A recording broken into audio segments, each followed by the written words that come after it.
Hey everyone, Creeper here. So we're back reviewing another FNAF game. Today we're looking at what I believe is to be the best game, FNAF 6. Or Freddy Fazbear's Pizzeria Simulator, depends what you want to call it. So first we're going to be talking about the characters / animatronics. The two non-animatronics we have are Henry Emily, which is the cassette man, and Michael Afton, which is the person you play as. Then we have the animatronics, Scrap Baby, Elizabeth Afton, Scrap Trap, William Afton, Molten Freddy, which is 3 spirits put together, and Lefty, which is the puppet, which is Charlie Emily.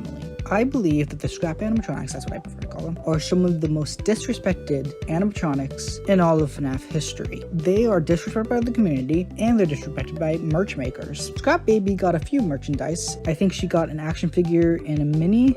I believe there might have been more, but I'm pretty sure that those are like the main things. Molten Freddy got a little Lego McFarlane thing and a mini. Lefty got a mini and a stuffed animal and an action figure. Lefty got a lot. Now Scrap Trap, not a single piece of merch.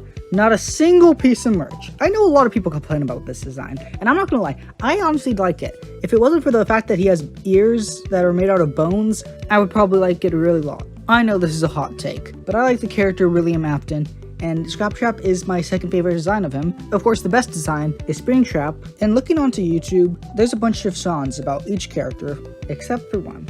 Scrap Trap, once again. You wanna know how many songs I've been able to find of him? 2. And there's some of my favorite FNAF songs. It's Salvage Rage, which is from 2021, and Send Me Down to Hell, which actually came out around the time that the game came out. I really like these characters, and I hate to see them disrespected. These are some of my favorite animatronics, and I hope they could actually get respect. Also, Funko, I know you're not watching this, but if you were, please make more stuff of these guys. Also, the withered animatronics would be cool too.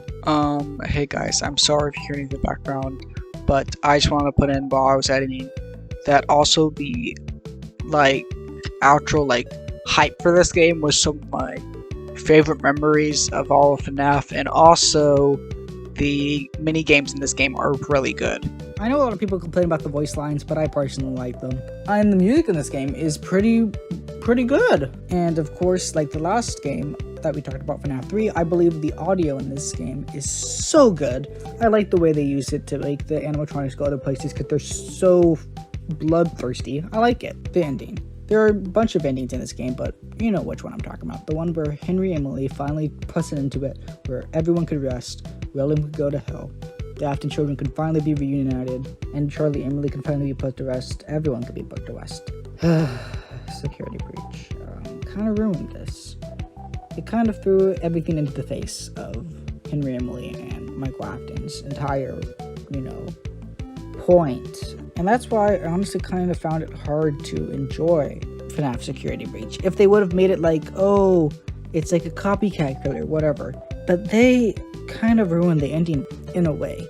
And I really wish that they didn't do that, because this is how it should have ended. Connection terminated.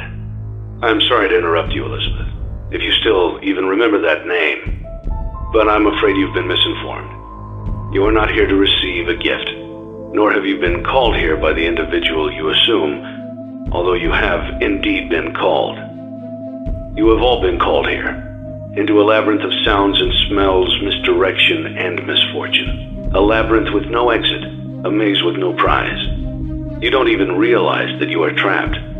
Your lust for blood has driven you in endless circles, chasing the cries of children in some unseen chamber, always seeming so near, yet somehow out of reach.